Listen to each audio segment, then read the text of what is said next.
Si tú estás iniciando en esto del sonido, probablemente te hayas dado cuenta de que hay muchísimas cosas que aprender y quizá al principio esto puede ser abrumador. Normalmente cuando nosotros empezamos en esto no sabemos por dónde comenzar a estudiar. La mayoría de nosotros lo que hacemos es empezar a trabajar o empezar a interesarnos por esto del sonido y vamos estudiando las cosas con las que nos vamos encontrando. Si es cableado, bueno, estudiamos conexiones, cableado, ruta de señal, etcétera. Si estamos trabajando con una mesa de mezclas analógica, estudiamos mesas de mezclas analógicas. Si en algún momento nos encontramos con un modelo de una mesa de mezclas digital, nos dedicamos a estudiar ese tipo de mezclas con las que estamos trabajando. Esto sí es cierto que es un buen camino a seguir porque vas estudiando y vas practicando eso que estudias. Sin embargo, en algún momento se va a quedar corto. Lo ideal es que nosotros estudiemos un poco más allá de lo que estamos haciendo. Entonces el día de hoy quiero proponerte un camino a seguir, una ruta de estudio para que empieces a estudiar los fundamentos, las cuestiones más básicas del sonido y para que tengas por dónde empezar y dónde seguir. Seguramente este video se va a hacer un poquito más largo que lo habitual, pero yo creo que va a valer la pena.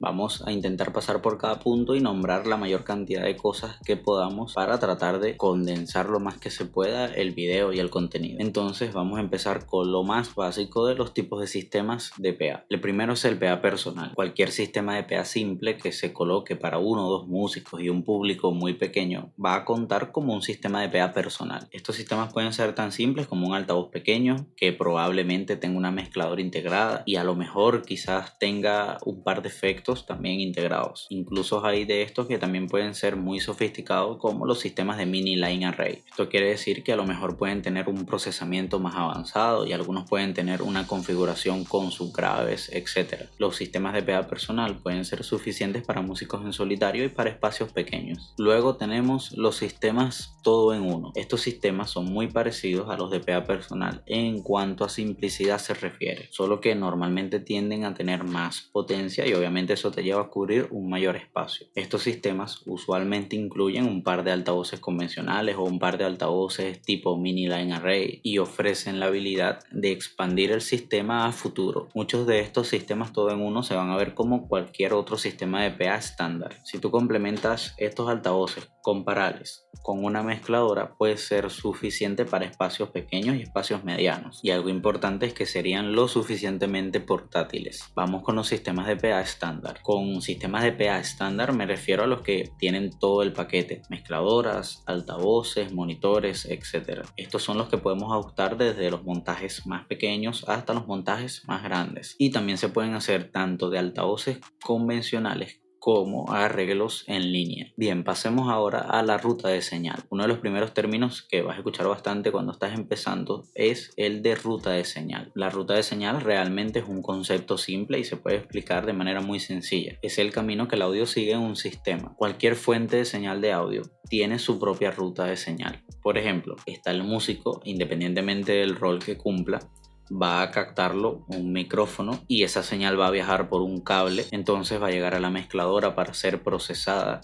Luego de la mezcladora va a salir hacia los amplificadores, a la tapa de potencia, luego hacia los altavoces y luego hacia la audiencia. Y sí, obviamente lo más probable es que existan elementos adicionales en el camino de la ruta de señal, y especialmente si hay equipos externos como por ejemplo un procesador de señal o un crossover, etc. Lo importante es que este concepto nunca cambia. Si por alguna situación se te llega a presentar un problema o no llegas a escuchar algo, lo más fácil para resolverlo es seguir la ruta de señal. Lo haces desde el principio hasta el final y si no llegas a encontrar el problema, entonces te vienes de regreso. Seguramente haciendo esto y detenidamente prestando atención vas a encontrar el problema. El otro término que se escucha bastante es la estructura de ganancia. Vamos a empezar con el término ganancia, que por cierto ya esto se ha hablado muchísimo en el canal. La ganancia es una medida de cuánto un circuito amplifica una señal. Cada vez que exista un amplificador en la ruta de señal, eso va a contribuir a la estructura de ganancia. Y eso no incluye a la que nosotros conocemos como obvios, como por ejemplo los amplificadores de los altavoces o el preamplificador del micrófono de línea de cada canal, etc. También incluye y suma cualquier fader de la mesa de mezclas, cualquier perilla de ecualización, cualquier ganancia de salida de un compresor. Básicamente, toda parada que haga la señal aporta la estructura de ganancia. También hay algo importante que nosotros tenemos que entender acerca de la estructura de ganancia, y es que cada vez que nosotros realzamos la señal, no solo estamos agregando ruido del mismo circuito del amplificador, sino que también estamos realzando el que ya trae por defecto. Entonces, si nosotros estamos realzando demasiado en cada camino de la ruta de señal,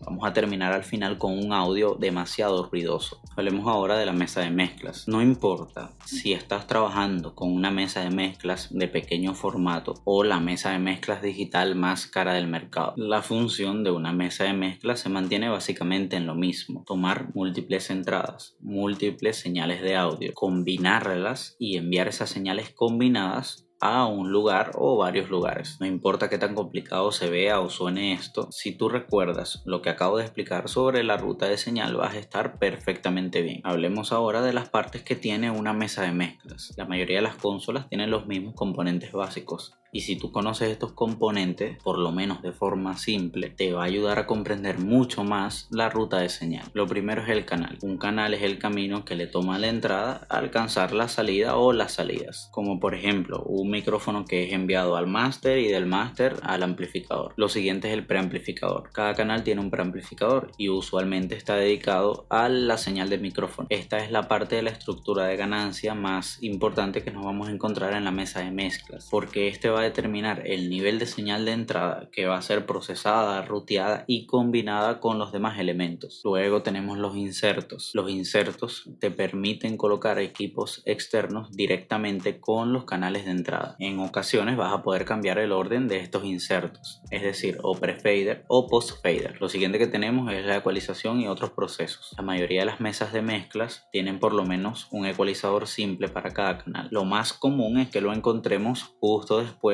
del preamplificador. Otro procesamiento que normalmente es encontrado en las mesas de mezcla digitales son los de dinámica: compresor, puertas de ruido, de-esser, etc. Luego tenemos los envíos auxiliares. En el sonido en vivo, los envíos auxiliares son encontrados individualmente para cada canal, y la mayoría del tiempo son usados casi que exclusivamente para la mezcla de monitores. Estas perillas son prácticamente otros faders, solo que sería una mezcla independiente para cada salida auxiliar. Algunas veces son usadas para procesamiento de la señal fuera de la mesa de mezclas, como por ejemplo un compresor externo. Muchas mesas de mezclas de mayor formato tienen salidas auxiliares dedicadas para el procesamiento. Lo otro que tenemos son los faders de los canales. En los faders de cada canal es donde nosotros resolvemos la mayoría de la mezcla. Estos básicamente son controles de volumen que normalmente se usan para atenuarlo y no para subirlo. Luego tenemos el fader del máster, que este simplemente controla el volumen general de la mesa de mezclas, es decir, de las salidas LIR o mono si es mono. Y los últimos faders serían los faders de los grupos o subgrupos. Si tu mesa de mezclas tiene disponible grupos o submezclas, entonces vas a tener la opción de asignar cada canal a un grupo o más. Cada uno de estos grupos o subgrupos tiene un fader para controlar el volumen general de todos los canales que están incluidos en ese grupo. Esto hace que sea fácil controlar, por ejemplo, el kit de la batería, un grupo de metales, un grupo de voces de coro, etc. Bien, ahora vamos a ver unas diferencias entre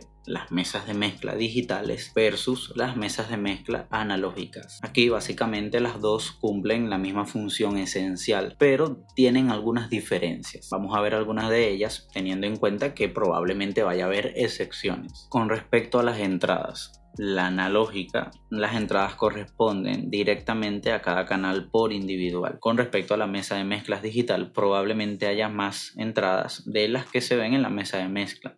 Por ejemplo, si tenemos una consola de 32 canales que está dividida en dos capas, entonces en cada capa vamos a ver 16 canales. En lo que a canales se refiere, la mesa de mezclas analógica, cada canal tiene su set de controles y todos los canales son visibles al mismo tiempo. En cambio, en la digital, las entradas y los canales no tienen una relación directa. Lo más usual es que las mismas perillas controlen los parámetros de varios canales. Ahora, en el procesamiento, la analógica usualmente está limitada a un ecualizador simple para cada canal. Eso obviamente sacando todo el procesamiento externo que nosotros podamos agregar. Ahora, en la mesa de mezclas digital tenemos un procesamiento más flexible. La mayoría trae bastantes procesos integrados, por lo menos los suficientes. Bien, ya llegamos al último lugar de la cadena de audio, que serían los altavoces. Lo voy a dividir en dos categorías: los altavoces DPA y los altavoces de monitoreo. Existen muchísimos tipos de altavoces DPA y muchísimas variables para cada uno de ellos. Aquí nos vamos a concentrar en lo básico. Voy a aprovechar que estamos en esta sección para recordar que en el canal tenemos un mini curso. Es el de iniciación al diseño de sistemas DPA y de monitores. Si tú quieres saber más información sobre este curso, me puedes escribir al correo que está en la descripción de este video o en la caja de comentarios. Bien, vamos a ver los primeros altavoces, que serían los altavoces amplificados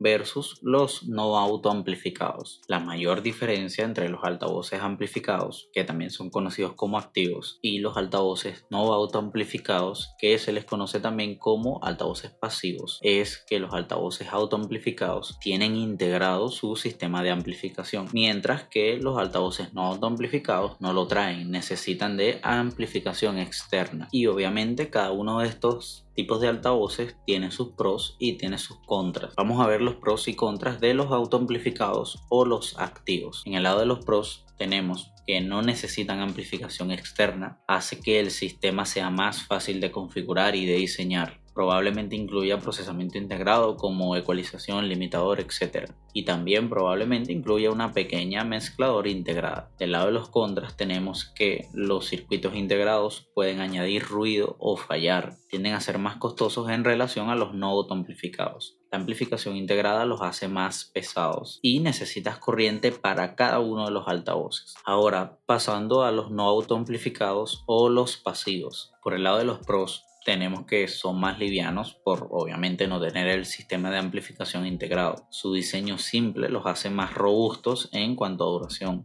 No requiere corriente para cada altavoz. Entonces, para los lugares donde hay problemas de corriente o que la corriente está lejana, estos son ideales. Por el lado de los contras, aprender a usar la amplificación se puede convertir en algo complicado. Son más difíciles de reconfigurar y de expandir el sistema. Va a requerir la mayoría del tiempo procesamiento externo. Y si un amplificador funciona mal, puede apagar muchos altavoces. Hay que entender algo sobre las diferencias y dejarlo bien claro. No necesariamente tiene que ser uno mejor que el otro. Realmente es algo que va a depender de la necesidad, de la situación y del conocimiento técnico de cada persona. Siempre y cuando tú tengas cobertura y suficiente potencia para la audiencia, vas a estar bien. Ahora, por el otro lado, tenemos la sección de monitoreo. Asumiendo que tú vas a estar lidiando con músicos en vivo, los músicos en vivo necesitan escucharse. Lo primero es que hay una ruta tradicional, convencional, clásica, que serían los monitores de piso apuntando a los oídos de los músicos. Y lo segundo serían los sistemas de monitoreo personal, que usualmente están conformados por un sistema de amplificación y unos audífonos. Bien, empezando con los monitores de piso. Usualmente los monitores de piso se colocan al frente del escenario apuntando a los músicos. Los monitores de piso normalmente vienen en muchas formas, en muchos tamaños, y algunas veces los altavoces convencionales que se usan para PA los colocan en el suelo simulando como si fueran monitores. ¿Cuáles son los pros de usar monitoreo de piso? Lo primero es que son fáciles de colocar y de ajustar, no requiere ningún equipamiento especial, y dependiendo de cómo lo veamos y la necesidad, el ajuste puede llegar a ser más económicos que los monitores personales, aunque sí es cierto que hoy en día hay sistemas de monitoreo que son bastante económicos, entonces esto pasa a ser algo relativo. Por el lado de los contras, nos vamos a encontrar que puede ser la mayor causa del temido feedback o la retroalimentación, de que colabora a aumentar el ruido del escenario, lo que puede afectar la mezcla principal. Y bueno, obviamente serían altavoces adicionales con los que tenemos que lidiar, con los que tenemos que cargar y con los que tenemos que guardar. Ahora pasemos al otro lado de los monitores, que serían los monitores personales. Para mí los monitores personales son la elección ideal en cualquiera de los casos, y ahora mucho más que tenemos acceso a sistemas de monitoreo bastante económicos. Esto le permite a los músicos escucharse mejor y a nosotros hacer una buena mezcla porque vamos a reducir el ruido del escenario, entre otros pros que puede tener usar monitores personales. Estos normalmente se conforman por un método de distribución, es decir,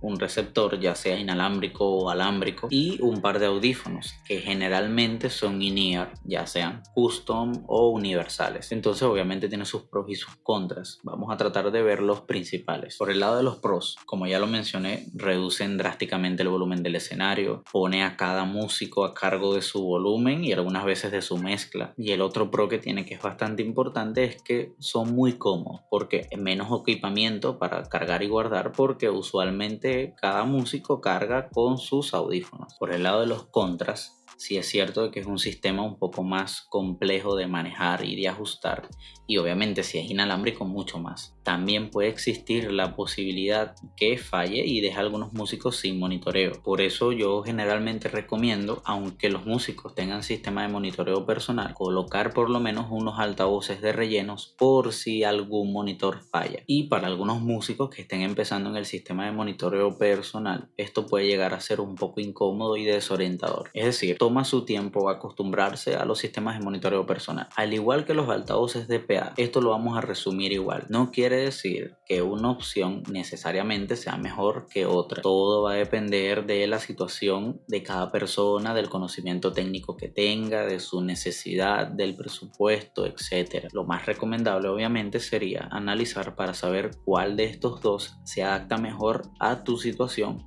o a la situación de la presentación que tengas. Gracias por ver este video, espero que te haya sido útil. Cualquier cosa que quieras agregar o preguntar, abajo los comentarios están abiertos y nos vemos en el siguiente.